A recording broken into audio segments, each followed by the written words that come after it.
Hello नमस्कार मित्रों, हूँ निकुंज तमारू स्वागत करूँ छूँ मारा खीजड़िया गामना वाड़ीना रसोड़ा। मित्रों, आजे आपणे बनावीशुं भरेला टमेटा। जी हाँ मित्रों, तमे साचुं सांभळी रह्या छो। आज आपणे बनावीशुं खूब ज अद्भुत अने टेस्टी भरेला टमेटा। तो चालो शरू करिए। मित्रों, हमेशानी माफक सौ प्रथम आपणे आपणो चूलो प्रगटावीने आपणा रसोईनी शरूआत करीशुं। अत्यारे शियाळानो खूब ज सारो एवो वातावरणनो माहोल छे अने शाकभाजी पण सारा एवा थई गया छे। मैं अत्यारे जे आ खजूर छे, ठड़िया वगरनो खजूर लीधो छे, चटणीनो खजूर लीधो छे जे के पोचो होय। एमां स्वाद प्रमाणे आपणे मीठुं नाखी देशुं अने थोड़ुं पाणी नाखी अने आपणे एने पकववा मूकी देशुं।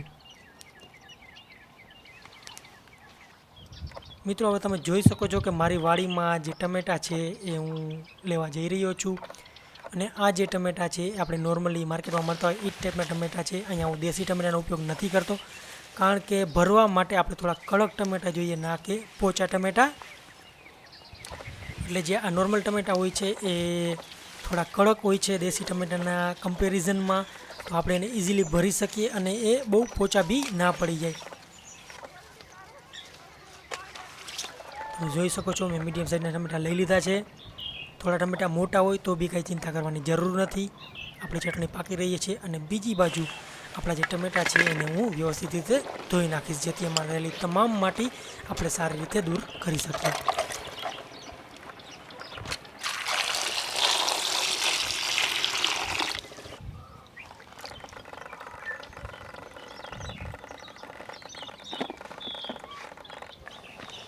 अपना टमेटा धोवाई गया है और बीजी बाजू अपनी जो खजूरनी चटनी थी ये पण खूब ज सारी रीते पाकी गई है। तो आपणे ने उतारी लेशुं। हवे मित्रों, आ काजू और द्राक्ष है बे आपणे एने पलाળી देशुं અને આપણે આને બોરામાં ઉપયોગ કરવાનો છે। અને બીજી બાજુ હું હવે આપણા બોરાની તૈયારી કરીશ। સૌ પ્રથમ એક કડાઈ છે, એમાં હું થોડું તેલ ગરમ કરીશ। જેવું તેલ ગરમ થઈ જાય એવું આપણે એમાં થોડું જીરું નાખીશું અને આપણે હવે એમાં ચણાનો લોટ અથવા તો બેસણ નાખીશું। ચણાનો લોટ છે મિત્રો એ ધીમા તાપે પકવાનો, નહીતર બળી જાય। સ્વાદ પ્રમાણે મીઠું, હિંગ। લોટ થોડો પાકી જાય તે પછી તેમાં મીઠું અને હિંગ નાખીશું આપણે અને બિલકુલ હળવા તાપે આપણે એને પકાવીશું। તમે જોઈ શકો છો એકદમ કોલસા પર હું એને પકાવી રહી છું અને જ્યાં સુધી આવો કલર ન થઈ જાય, એકદમ બદામી રંગનો આવવા માંડે ત્યાં સુધી આપણે એને પકવી અને સીધી એમાં ખાંડ નાખી દઈશું। હવે હું એને થોડો મિક્સ કરીશ અને આપણે એમાં થોડો ગરમ મસાલો નાખીશું, જેથી આપણે ખૂબ જ જોરદાર અરોમા આવે આપણા ફિલિંગમાં, સ્ટફિંગમાં અથવા તો બોરામાં।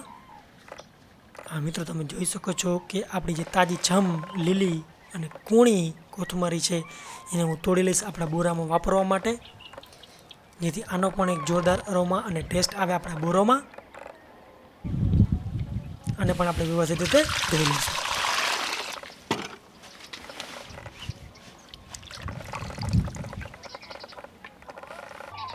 હવે મિત્રો, આપણે જે ખારી સિંગ છે એના ફોતરા ઉતારી નાખશું અને આ ખારી સિંગ છે એ મીઠાવાળી શેકેલી ખારી સિંગ જે માર્કેટમાં મળે એ જ છે।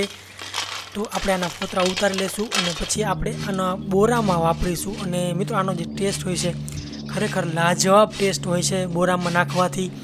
અને આપણે આને એકદમ પાવડર નહીં કરી નાખી, કોઈ પણ જે બોરામાં વસ્તુ નાખવાનું એકદમ પાવડર ન કરવાનો જો તમારે એનો પરફેક્ટ ટેસ્ટ જોતો હોય તો એટલા માટે આપણી જે ખાંડણી છે એમાં હું આને ખાંડીશ, જેથી આપણે થોડી થોડી કણીઓવાળો બોરો મળે, ના કે એકદમ પાવડર જેવો ભૂકી મળે।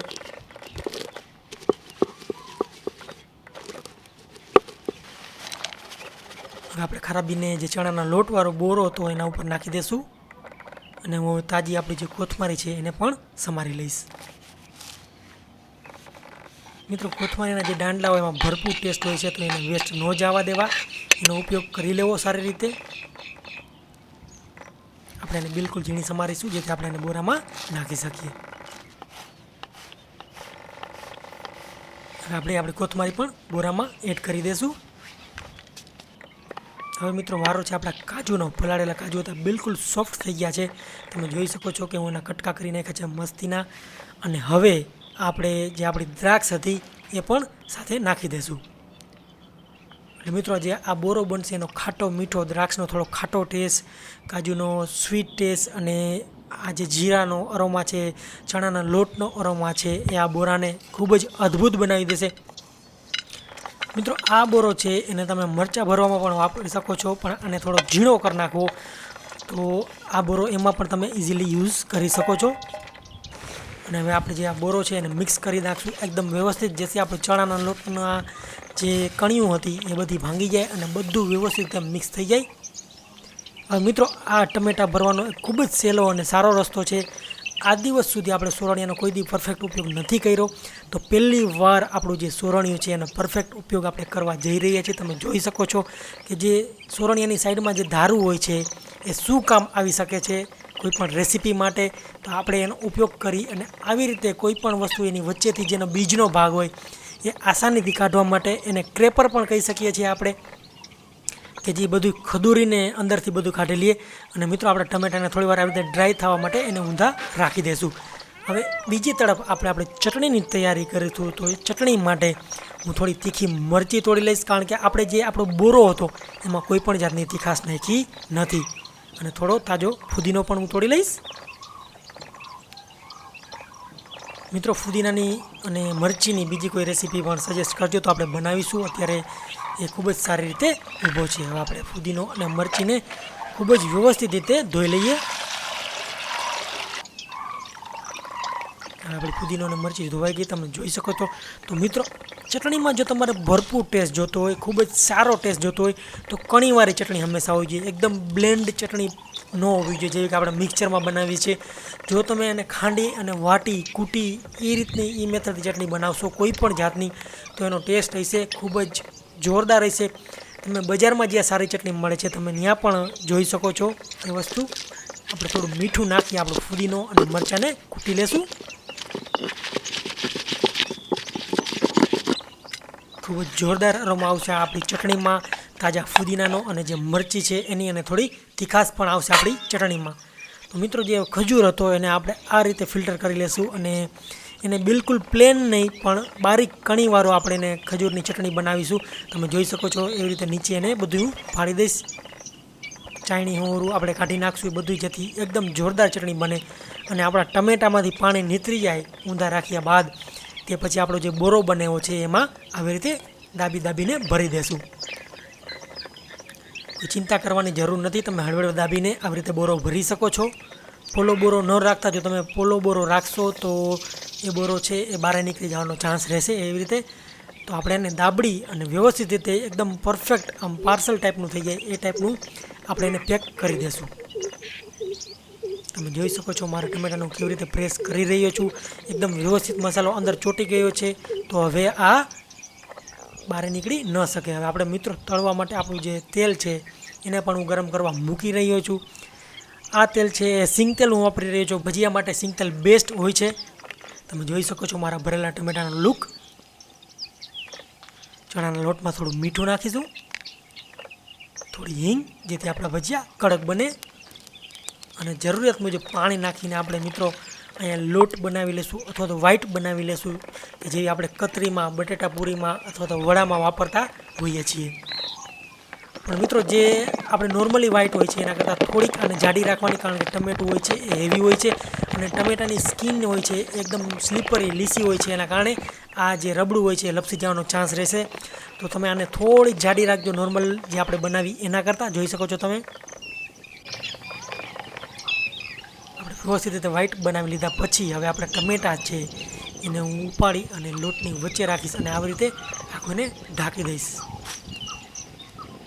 હવે આપણે 3 આંગળાની મદદથી વધારાનો લોટ કાઢી અને એને હું તેલમાં નાખી દઈશ. મિત્રો તેલનું માપ ખાસ ધ્યાન રાખવું. આમાં થોડું ઊંડું તેલ જોશે, છીછરું તેલ નહીં હાલે, કારણ કે જો ઓછું તેલ હશે તો ટમેટા છે એ વ્યવસ્થિત રીતે નહીં બને. તો તેલમાં બુડી જવા ટમેટા એ ખૂબ જ જરૂરી છે. તમે જોઈ શકો છો મારા દરેક ટમેટું બુડી જઈ રહ્યું છે.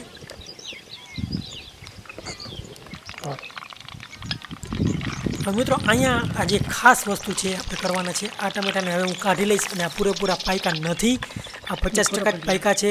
પણ હવે આપણે એને બીજી વાર તરીશું થોડા ઊંચા તેલમાં, તો જેથી કરીને થોડા બહારથી કડક બને, કુરકુરા બને અને ખાવાની ભરપૂર મજા આવે. તમે જોઈ શકો છો મેં બીજી વાર મારા બધા જ ટમેટા નાખી દીધા છે.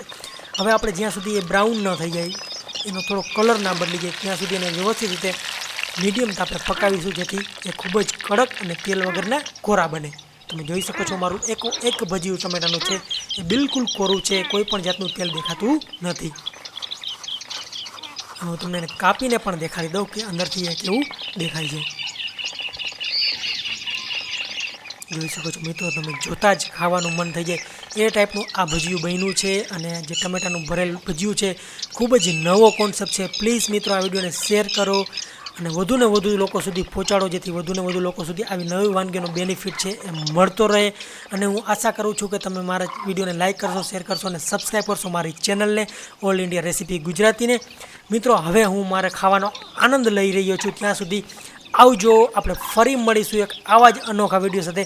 ત્યાં સુધી જોતા રહો મારા વિડીયો અને શેર કરતા રહો, લાઇક કરતા રહો, કોમેન્ટ કરતા રહો.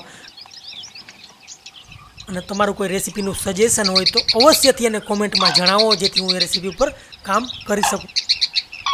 અથવા તો કોઈ તમારી પાસે એવો આઈડિયા હોય કે જે વાડીમાં ફક્ત બને તો મને અવશ્યથી જણાવો, તો એ રેસીપી પણ બનાવીશ. ચાલો મળીશું ફરી આવા વિડીયો સાથે. ત્યાં સુધી આવજો. Take care. Thank you so much for watching.